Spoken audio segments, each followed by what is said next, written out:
বন্ধুরা, আজ আমার ছেলের বন্ধুদের ফিস্টি ছিল, কয়েকজন মিলেই করতো। তারপর শাকপালা একটা হয় যেটা খেতে পাবে না, যে সেই হিসাবে ওদের বন্ধু সব কেটে গেছে, পোলাও টোলাও করতো কাদের বাড়িতে। শেষে বললো মা 3 জন আমরা করছি, রুটিটা অঙ্কিতের মা করবে আর তুমি চিকেনটা রান্না করে দাও। তো আমি তো অন্যদিন আরও কম তেল দিই, আজ একটুখানি বেশি দিয়েছি। তো ছেলেরা খাবে তো সকলে, তো 2টো শুকনো লঙ্কা আমি যে ফোড়ন দেবো আমি কিন্তু কেটে দেবো না, বাই চান্স যদি বেশি ঝাল হয়ে গেল বাচ্চারা খাবে। তো এবার আমি ঝালটা দেখে শুকনো লঙ্কাগুলোর আমি গতি করব। তো আমি এখানে সর্ষে তেল আর একটুখানি গাওয়া ঘি দিয়েছি, তার মধ্যে ফোড়নগুলো আমি দিয়ে দেবো।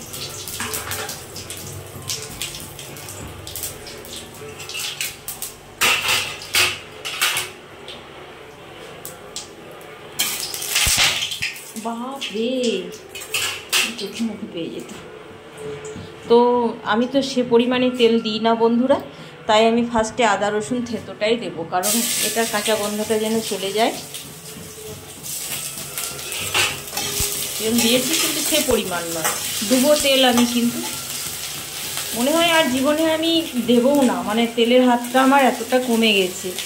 তো হাজব্যান্ড খুব সাউন্ড দিয়ে টিভি দেখছে, আমার একটু ডিস্টার্ব হচ্ছে, কিন্তু কিছু বলার উপায় নেই আমার।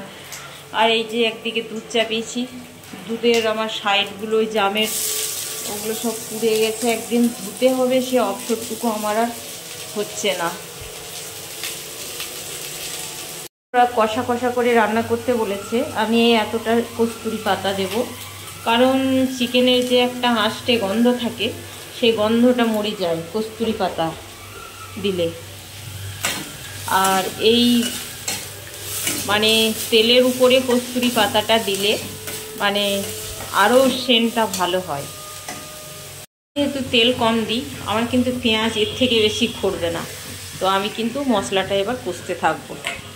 বন্ধুরা, আমি কিন্তু এই শুকনো লঙ্কা দুটি তুলে পাশে রেখে দেবো, বিকজ বাই চান্স যদি ঝাল হয়ে গেল, বাচ্চারা খাবে তো, তো ঝাল কম হলে তখন আমি ডলে দেবো, আর যদি ঝালটা ঠিক হয় তাহলে আমি ফেলে দেবো। আমার জাস্ট ফ্লেভারটুকু প্রয়োজন ছিল শুকনো লঙ্কার। কড়াইয়ে দেওয়ার সময় আমার আর ভিডিওটা করা হলো না বন্ধুরা, আমি ছেলেকে একটু দুধ গরম দিতে গেছিলাম। তো এখনকার বাচ্চারা কিন্তু আমরা ছোট থেকে মেটে খেয়ে আসছি, মেটে খেতে লাইক করি। তো দিনে আমাদের কচু, ডিম, মাছের ডিমের বড়া, তারপর পেঁপে আলু দিয়ে 5 মেশালি একটা ঝোল আছে। তো আমার ছেলে আর আরেকটা ওর বন্ধু চিকেন আনতে গেছিলো, আমরা বললাম আমাদের কর্তা গিন্নির জন্য একদম পিস করবি না, গোটা গোটা মেটে আনিস, তো আমরা মেটে খেতে লাইক করি। এই দেখুন একদম গোটা মুরগি। তো আলাদা করে আনা করালাম ওদের সাথেই টাকা দিয়ে, বললাম 2টো মেটে আনিস কর্তা গিন্নির জন্য, মাছের ঝোল তো আছেই। তো এদের সাথেই গ্রেভিতেই আমি রান্না করে নেব, 2 পিস মেটে আমি তুলে নেব। তো এখন আমি কষতে থাকি। আমি খেয়ে দেখলাম একটুখানি ঝাল কম হয়েছে, মানে ব্যালেন্সটা ঠিক হয়নি। তো আমি 1 পিস লঙ্কা দিয়ে দিয়েছি, এই দেখুন ও থেতলে গলে ঠিক ঝালটা মাফিক হয়ে যাবে, তাতেও যদি কম লাগে তখন আমি দেব। এমনিতে কাঁচা লঙ্কা তো বেটে আমি দিয়েছি, শুকনো লঙ্কা গুঁড়ো আমি খুব একটা লাইক করি না, এটা যেটা দিয়েছি গুঁড়ো এটা আমি মিট মশলা দিলাম। যেটা বলছিলাম, আমি চিকেন কিন্তু সব সময় হাই হিটে রান্না করার চেষ্টা করি, কারণটা এবার আমি বলছি। কারণ দেখবেন চিকেন যে ইঞ্জেকশনগুলো পুশ করে, মানে খুব চটজলদি মানে বেড়ে যায়, যে কারণে তো সেই ইঞ্জেকশানটা আমাদের কিন্তু ধরুন যে এই যেমন একটা ক্যান্সার রোগ, গ্রোথটা বেশি হয় না। তো যখন টিউমার থেকে কোনো রোগী বা কোনো পেশেন্টের গ্রোথটা বেশি হয় টিউমারে, তখন সেটা ক্যান্সার হিসাবে ধরা হয়।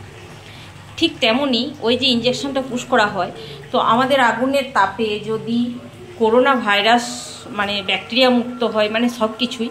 তো আগুনের হাই হিটে আমি ওই কারণেই রান্না করি, একদম সেই শেষের দিকে লো হিটে দেবো, যাতে চিকেনের স্বাদটা বজায় থাকে, যাতে ওই মানে কি বলবো ক্ষতিকারক ওই যে ভ্যাকসিন বলুন আর ইঞ্জেকশন বলুন চিকেনগুলোকে দেয়, তার যে ক্ষতিকারক জিনিসটা থাকে সেটা যাতে নষ্ট হয়ে যায়। তো যে কারণে আমি চিকেন বন্ধুরা একদম হাই হিটে রান্না করি, সামান্য বুদ্ধি। তো আমার সামান্য বুদ্ধি দিয়ে আমি যতটুকু পারি চেষ্টা করি আপনাদেরকে গাইড করার। আর বিষয়টা হচ্ছে যে হাই হিটে রান্না করলে ওই যে অল্প সময়ে শরীরবর্ধক যে ইঞ্জেকশনগুলো দেওয়া হয়, এই দেখুন চিকেনটা আমি কিন্তু আরও অনেক বেশি ছিল, হাই হিটে রান্না করলে এটা কিন্তু চুপসে একদম মানে কমে যাবে। তো নিশ্চয়ই তার ক্ষতিকারক জিনিসটা নিশ্চয়ই নষ্ট হয়ে যায়, আমি তো মনে করি এটা। বললাম ঝালটা সে পরিমাণ হয়নি, কমই হয়েছে, তাই আমি এই লঙ্কাটাও দিয়ে দিলাম। ফাইনালি আমার চিকেন কষা রেডি। ছেলেরা বলেছে গায়ে থেকে যেন চেঁচে চেঁচে খেতে হয়, একদম ঝোল রাখবে না, তো আমি সেটাই করেছি। আর আমাদের কর্তা গিন্নির ওই যে মেটেগুলো, দু পিস মেটে আছে, হুঁকি মারছে, তো যখন ওরা নিয়ে যাবে তখন মেটে 2 পিস তুলে নেব। এখন ওখানেই থাক, গোলকি গরম মশলা ছড়ানো হলো, তো ফ্লেভারটা মানে ওর মধ্যে ভিজুক। তো বিষয়টা হচ্ছে, আমি এটা গুড নাইট বা গুড আফটারনুন কিছুই বলছি না, কারণ সেদিন একটা দিনে ঠিক পাইনি, রাত্রের পোস্ট ছিল, গুড নাইট বলেছি, আমি দুপুরে পোস্ট করে দিয়েছি। তো আজ আমাদের চিকেন কষাটা কেমন হয়েছে সেটা বলবেন। তো সকলে ভালো থাকবেন, টাটা।